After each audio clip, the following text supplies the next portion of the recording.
तो हम तब तक कि जब तक कि वो 18 का हो जाए और बाकायदा उसको किसी बड़े मंच पे ले जाए तब तक उस पर तैयारी कर रहे थे। लेकिन उसने बहुत अच्छे से खुद को तैयार किया और अच्छी खूबसूरत बात यह है, खुशबूदार बात यह है, आपको भी गर्व होगा आने वाले कल में कि वो आगरा का बच्चा है, आपके शहर का बच्चा है।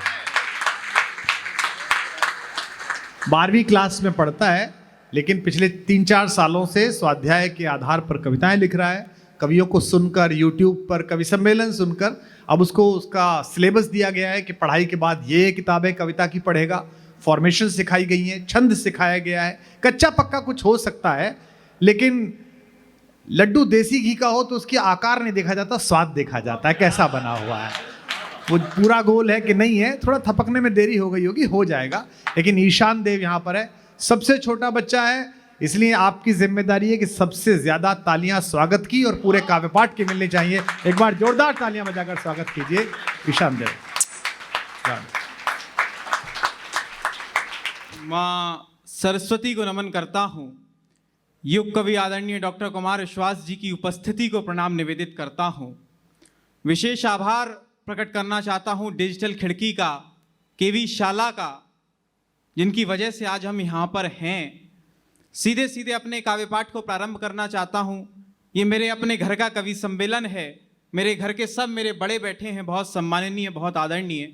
सीधे सीधे अपने काव्य पाठ को प्रारंभ करना चाहता हूँ। उससे पहले केवल बस एक छोटी सी बात। अभी जब मैं आया तो मैं सुन रहा था, आयोजन समिति में चर्चा चल रही थी कि यार ईशान को बुला तो लिया लेकिन इसकी आयु बहुत कम है, मात्र 17 वर्ष का है। तो मैं आपको बताना चाहता हूं, हाँ साहब, मैं 17 वर्ष का हूं, लेकिन यदि आपको मेरी आयु कम लगती है तो आप इस बात को जान लीजिए, मेरी आयु उस अमर शहीद बाजी राउत से बड़ी है जिसने 12 वर्ष की आयु में अंग्रेजों की गोली स्वीकार की थी लेकिन झुकना स्वीकार नहीं किया था।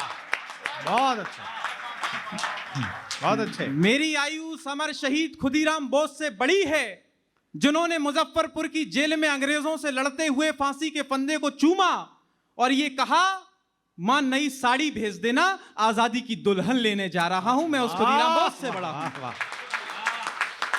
मेरी आयु उस आरुणी से बड़ी है जो अपनी गुरु के खेतों की रक्षा हेतु मेड़ पर लेट गया और पूरी रात लेटे रहे ताकि खेत खराब ना हो जाए, पानी ना घुस जाए, गुरु दक्षिणा खराब हो जाएगी। मैं उस आरुणी से बड़ा हूं। मैं तब देशभक्ति कविता पढ़ना चाहता हूं। मेरी आयु उस एकलव्य से बड़ी है जो क्रूर हिंसक कौरवों के द्वारा छोड़े गए शिकारी कुत्तों के मुंह में अपने बाण भर देता था। मैं तब आप सभी के बीच में देशभक्ति कविता प्रारंभ करना चाहता हूं।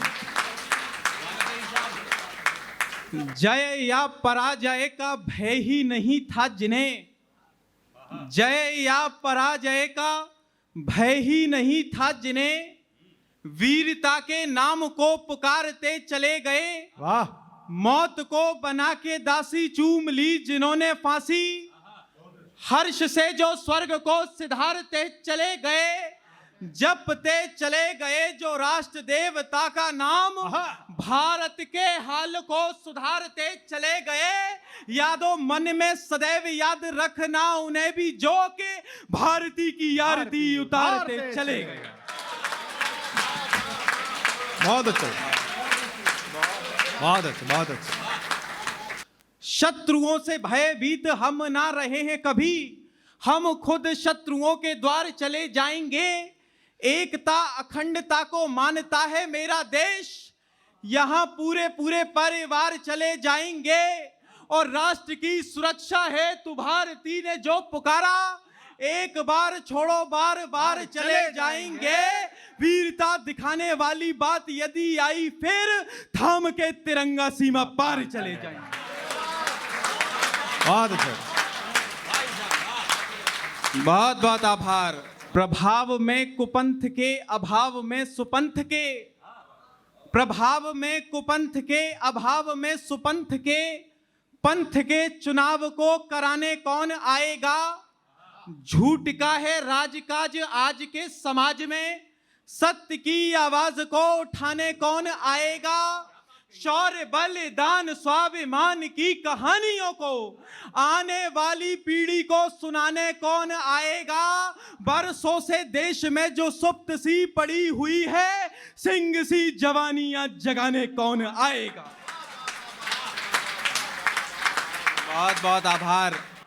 मैं प्रणाम करता हूं आप सभी लोगों को। यकीन मानिए, जब मैं केवी शाला के मैं जब प्रथम दिन गया, मैं बहुत चिंतित था, क्योंकि हम सभी को पता है, क्योंकि मुझसे कई बार लोग ये कहने लग गए कि ईशान कंप्यूटर आ गया, अब तो एआई आ गया, अब आज के इस टेक्निकल जमाने में कौन ये देशभक्ति और देशभक्ति की भावनाओं की बातों को सुनता है। लेकिन मैंने बताने का प्रयास किया कि इसी कंप्यूटर और इसी एआई के दौर में हमारे और आपके जीवन में देशभक्ति का स्थान कहां पर है। विश्व के खेलों के सबसे बड़े महाकुंभ में जब भारत माता की कोई एक बेटी मनु भाकर के रूप में 2-2 मेडल जीतकर लेकर आती है, तो हमारी उस एक बहन की उपलब्धि 140 करोड़ लोगों का उत्सव बन जाती है। उस उत्सव का नाम देशभक्ति है। मेलबर्न ऑस्ट्रेलिया के क्रिकेट स्टेडियम में जब कोई भारतीय गेंदबाज किसी विदेशी बल्लेबाज का विकेट चटकाता है, तो मेलबर्न ऑस्ट्रेलिया में विकेट चटकने की गूंज आगरा के घरों में बैठे हुए लोगों के दिलों में सुनाई देती है। उस चटकन का नाम देशभक्ति है। और यदि मेरी बात ठीक लग जाए तो फिर अगली बात पे पूरा सदन दोनों हाथ खड़े कर कर उठाइएगा। जीवन की आपाधापी में इतने व्यस्त रहने वाले हम लोग यदि कहीं पर जन गण मन की धुन मात्र भी सुन लेते हैं तो सारा काम छोड़कर सावधान की मुद्रा में खड़े हो जाते हैं। उस मुद्रा का नाम देशभक्ति है। मैं तब देशभक्ति कविता पढ़ रहा हूं। और बेटा बहुत अच्छा। यदि है हुनर स्वर को प्रखर करने का, यदि है हुनर स्वर को प्रखर करने का, कविता में यही तो रवानी कही जाएगी। यदि है हुनर स्वर को प्रखर करने का, कविता में यही तो रवानी कही जाएगी। लिखता हूं कोई छंद यदि वासना का, फिर कविताई सारी पानी पानी कही जाएगी। हास उपहास का प्रयास मैं करूंगा नहीं, काव्य के विनाश की निशानी कही जाएगी। देश प्रेम एकमात्र मार्ग है अमरता का, मरने के बाद भी कहानी कही जाएगी। बहुत अच्छा बेटा, बहुत बहुत आभार। आप बहुत मन से सुन रहे हैं। मैं आप सभी को प्रणाम करता हूं। आइए, एक विशेष रचना सुनाने का मेरा मन है। अक्सर वीर रस में पाकिस्तान पर, चीन पर कविताओं को लिखा गया, लेकिन जो हमारे गुरुजन हैं जिन्होंने मुझको सिखाया, आदरणीय कुमार सर की उपस्थिति है, हमको ये सीखने को मिला कि नए विषयों पर बात कही जाए केवी शाला के माध्यम से।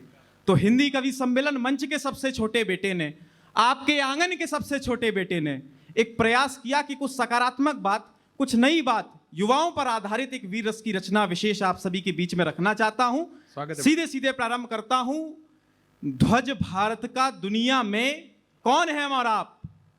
ध्वज भारत का दुनिया में हमसे ही नित्य प्रबल होगा। ध्वज भारत का दुनिया में हमसे ही नित्य प्रबल होगा। हमसे ही यह आज हुआ है, हमसे ही वह कल होगा।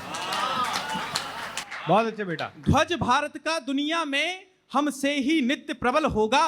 हमसे ही यह आज हुआ है, हमसे ही वह कल होगा। कहता हूं मैं एक बात जलते तपते सहराओं की, हमसे ही शोभा बढ़ती है भारत की सीमाओं की। हिम शिखरों से लेकर के गहरी गहरी नदियों तक हमको कैसे भुला सकेंगी। सदियां सदियों सदियों तक मजबूत नींव के पत्थर हैं प्रगति की उच्च इमारत के। कहो गर्व से साथ सभी, हम भविष्य नव भारत के। हम हैं भविष्य नव भारत। कहो गर्व से साथ सभी, हम हैं भविष्य नव भारत के। कभी विवेकानंद बने तो दुनिया को पाठ पढ़ाया था। वाह। कभी विवेकानंद बने तो दुनिया को पाठ पढ़ाया था, जीवन जीने का दर्शन कवि दिनकर बंद सिखलाया था। यदि गए फौज में तो जाकर शत्रु का पल पल काल बने, संगीत जगत में हम ही नेहा कक्कड़ के सुरताल बने। भारत को सुदृढ़ करने की हम पर चढ़ गई खुमारी है, शिक्षा के सोपानों पर दिखती पदछाप हमारी है। साहित्य जगत में बन कुमार, जनमानस के विश्वास बने। मैदानों में सूर्य कुमार, शरीक है दिव्य प्रकाश बने। हम जहां कहीं भी जाते हैं वहां जनक बन जाते हैं, राजनीति में आ जाएं तो ऋषि सुनक बन जाते हैं। वाह वाह वाह वाह, बहुत बहुत आभार। यकीन मानिए आज की शाम मैं कभी नहीं भूल सकता। उसके दो कारण हैं। पहले तो मंच पर मेरे आदरणीय गुरुवर की उपस्थिति है, और सामने जब मेरा शहर, मेरे घर के बड़े मुझे इतना आशीष दे रहे हों, यकीन मानिए मैं अभिभूत हूँ। आइए कविता का अंतिम बंद आप सभी के बीच में निवेदित करता हूँ। समय की अपनी सीमाएं हैं। आरोप लगाए हम पर भी, हाँ बेटे, ये नौजवान नाकारा हैं। हाँ हाँ, क्या बात है, वाह। हाँ, आरोप लगाए हम पर भी, ये नौजवान नाकारा हैं। आडंबर पाले रहते अनपढ़ गवार आवारा हैं। आपस में लड़ते रहते ये धर्म संप्रदायों के हित, ये कभी नहीं हो पाएंगे वैज्ञानिक दृष्टि से विकसित।